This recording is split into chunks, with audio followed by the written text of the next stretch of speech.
but I keep saying, I'm breathless, I'm breathless. Hi, I'm Tira Ismail. I'm going to be 40 this year. I'm a full-time pastry chef at Garibaldi for 6 years and counting.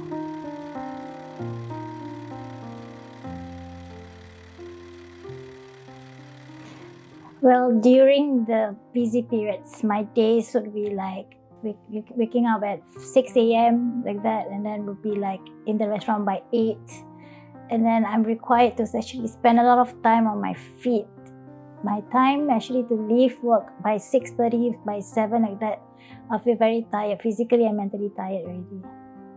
Before I have my heart attack, I would like eat a lot of fatty foods, and I would always smoke like 1 to 1.5 packets of cigarettes per day, and I don't really exercise a lot. So tell us about the incident on January 15, 2021, 4:15 a.m. What happened when you woke up that day?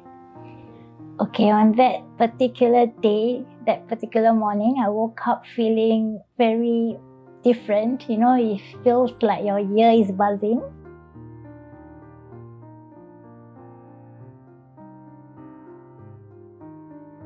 Okay, when the paramedics arrived, they actually took my ECG, they took my body temperature and everything was low, totally low. My blood pressure is so low. So in the ambulance, I woke up again and I saw them, they were like, plugging in all those things inside, And then that's the point whereby I become to be more breathless. And I was saying, I'm breathless. And then they say, yes, we understand, something like that. Then after that, I fainted again. Then when I woke up, I was in the operating theater and I could actually feel something is inside your chest. Okay, but I keep saying, I'm breathless. And then after that, I fainted again.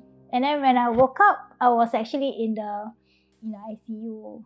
And then they told me that, well, you actually have a major heart attack. And luckily, you came in early. If you never come in early, you would have just gone, It was like nearly 99% of your arteries, okay, your 3 major arteries are blocked. Then I was like, I was shocked, I spent 5 days in the ICU, okay, high dependency ward. At the last day, okay, they told me to take care of the food that I eat and don't smoke anymore. Then I was like, okay, fine, Actually, a lot of medicines they gave me, which is actually unexpected. So I was actually taking easy on my first hospitalization. So I was like, okay, all right, I was like, I just want to go back home,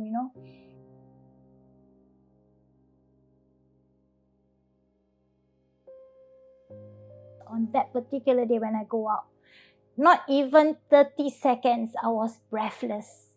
Okay, so I told myself this is not right.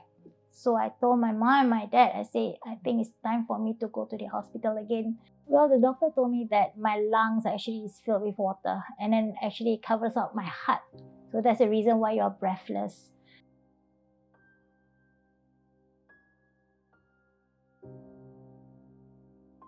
And then after that, thanks God, on that particular day around 2+, it came out negative. And then they said that, okay, since it came out negative, we can do a lot of things on you. Then that's why they said that they wanted to actually do a pleural effusion on me. But my cardiologist said that I can't do this because I just had my heart attack last month. So, and I'm actually on a blood thinner, 2 blood thinners. They actually gave me 42 days medical leave, and I was shocked because it never happened to me before. But I keep updating my colleagues and then my chefs and then my HR every day in the hospital. So I told them that I got 42 days leave. So can I just like take a few days, then I will just start work, So say the HR and my chef was saying, no, Tira, you just take all the 42 days here. You rest well. You don't worry, When I started to work, so they were there for me. Okay, everybody was in the kitchen, like, helping me. Even the service staff, sometimes they see me carry heavy things, they will help me to carry, Actually, my colleague who is working with me, she really helped me a lot. So she actually helps me to carry a lot of things, and then she always tell me, no, let me carry, you don't carry this, Then sometimes she will ask me, are you okay? Are you all right? If you don't feel good, you just sit down for a while, something like that. What would be the advice you would give yourself if you knew? So it's best that everything has to be moderate, and then you need to handle stress very well also. Usually what I would do is I will do something that I really love to do. Okay, for example, like, you go shopping, probably reading, and then even when you work, also when you stress, you always tell yourself that, okay, you need to control, especially, your temper and everything, so you just have to control everything.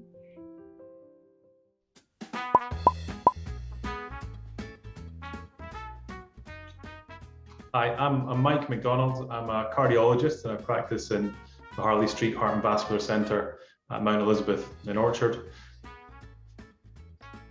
Okay, so premenopausal women in their 30s to 40s, it's very uncommon for them to have heart attacks for a start. I think the national figures from Singapore, about 1% of all the heart attacks happen in the 30 to 40 female age group, and maybe about 3% in the 40 to 50 age group. The most common age for heart attacks is when you get into your 60s and 70s, but just because it happens, it's more common when it gets older, doesn't mean it doesn't happen when you're younger. So if you ever get symptoms that you're concerned about at any age, you should always get it checked out to make sure you're not having a heart attack. That's a good question about women's heart attacks and if they're different from men. Most heart attacks are roughly the same in both men and women. They involve central chest pain, shortness of breath, tightness. Sometimes the pain radiates up into the jaw or the arm, and there could be associated with a feeling of impending doom, with sweating, and the person can look very, very pale. And so that's the kind of classic heart attack syndrome. But not everyone gets symptoms like that. And women are slightly more likely to get atypical symptoms. So for an example is sometimes women can present, rather than with chest pain, they can get some abdominal pain, or sometimes they can have back pain or shortness of breath. So although most heart attacks do fit the common scenario of chest pain, women are slightly more likely to get these atypical presentations. So again, it's why we give the advice that if you're not sure about a symptom, don't just brush it off. You need to go and see a GP or an A&E, or go and see your cardiologist, get an ECG done, and sometimes some simple blood tests to make sure there's no issues going on with the heart. So when we look at people that have heart attacks, there's usually some form of risk factor that's driving it. And usually it's multiple risk factors. And when I talk about risk factors, I mean things like high cholesterol, smoking history, family history is a big one. If you've got a family history of early coronary disease, then that's a big red flag for having a heart attack. Often there will be a history of high blood pressure, and that may have gone untreated and unnoticed because high blood pressure is often asymptomatic. So there's usually something that's driving the risk. And often in young heart attacks, when you start to carefully look at the family history, you'll find that there's maybe the father or the mother has had a heart attack in their 40s. So there's definitely some kind of genetic element. Now, when it comes to women do have some protection from heart attacks and cardiovascular disease in general, pre-menopause. The estrogen does protect their arteries from developing cardiovascular disease. And this is why men tend to get cardiovascular disease and heart attacks around 10 years younger than women. But after menopause, women then start to catch up, and then they start to develop cardiovascular disease at that point. So although women do get less heart attacks at a younger age, women live longer. So by the time men and women reach an old age, they often have similar rates of heart attacks overall. So what you'll find often, it was in this case that we were discussing, there often is a period, maybe a month or a few weeks beforehand, where the person will start to get some tightness or shortness of breath or chest tightness on exertion, and it'll be unusual. And this is almost like a kind of pre-warning that there's something going on in the heart arteries. And the person might brush it off as being indigestion because it doesn't last as long and it kind of disappears by itself. But that in itself can be a kind of warning sign. I think the key thing is if you get any symptoms that are unusual, and if they're involving shortness of breath, chest tightness, or you feel unusually sick and are unable to perhaps walk or do exercise as much as you can, these are kind of the key signs that you want to look out for. And again, it's because of the atypical nature of this condition and how it can present in multiple different ways. If you have any concerns, it really is simple just to seek out some medical help, to get an ECG done at your local surgery, or just to, if you're really feeling dreadful, call an ambulance, because the worst thing that you can do is ignore it. If you ignore the symptoms of a heart attack and it doesn't get picked up early enough, it can cause sudden death. It can lead to irreversible damage to your heart. So it needs to be dealt with quickly. Yeah, so in Tira's case, there was lots of things that increase your risk of having a heart attack. She was working for very long hours with less sleep, highly stressful environment, and was smoked. And I think if there's one thing that people can do that will reduce the risk of heart attacks dramatically, it's not smoking. I know it's not an easy thing to give up, but it's the one thing that you can actually do that will dramatically reduce your risk of heart attacks. One of the other things, if you don't smoke and you're in a very high stress environment, it's learning to try and cope with the stress. Stress is an important risk factor for coronary artery disease, and trying to prioritize sleep as much as you can is important to allow you to deal with stress, and trying to build in some exercise into your life. It can be difficult if you're working from 5:30 in the morning to 7 at night, but maybe the simplest thing to do is to try and add in some walking to work or from work as one way to try and build in some exercise. So if you have one of these jobs or lifestyles where it's difficult to make quality decisions about your life, you've got to try and look for ways that you can do it. Otherwise, you end up with early disease. Another simple thing to do is to check some simple parameters with your doctor. So the key ones to check are your blood pressure, because blood pressure can be very high and be completely asymptomatic. So that's the first one. The second one is to get your blood glucose checked. Again, diabetes and pre-diabetes increase the risk of heart disease. And it's a simple blood test to look at your blood sugars. And the third one is to get your cholesterol checked. And again, it's a silent risk factor. Very high cholesterol levels are completely asymptomatic, and they can be picked up really easily with a cheap blood test. So they're probably the key things. Look at the lifestyle and try and make sure you get your parameters for cholesterol, blood pressure, and glucose checked regularly.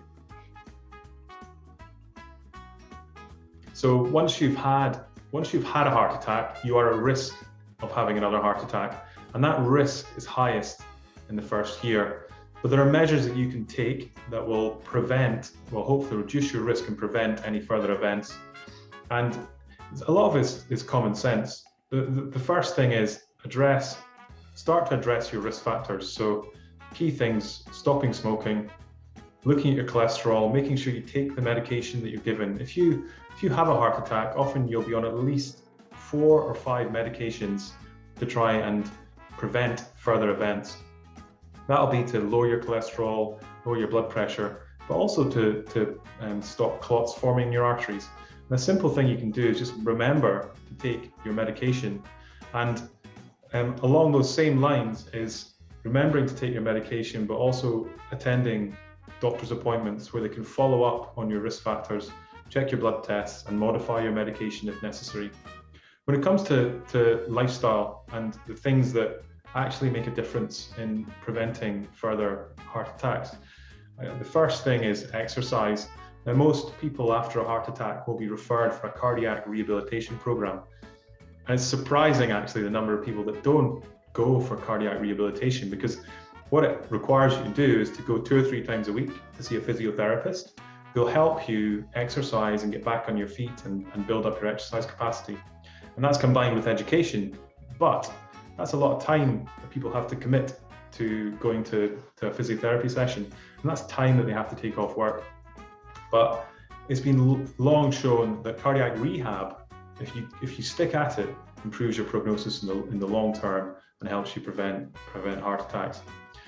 So all these things, you can't just suddenly correct all these risk factors, but what you need to do after a heart attack is start to identify which ones you can modify and look for help, because the healthcare provider is there to actually help you try and modify these lifestyles issues.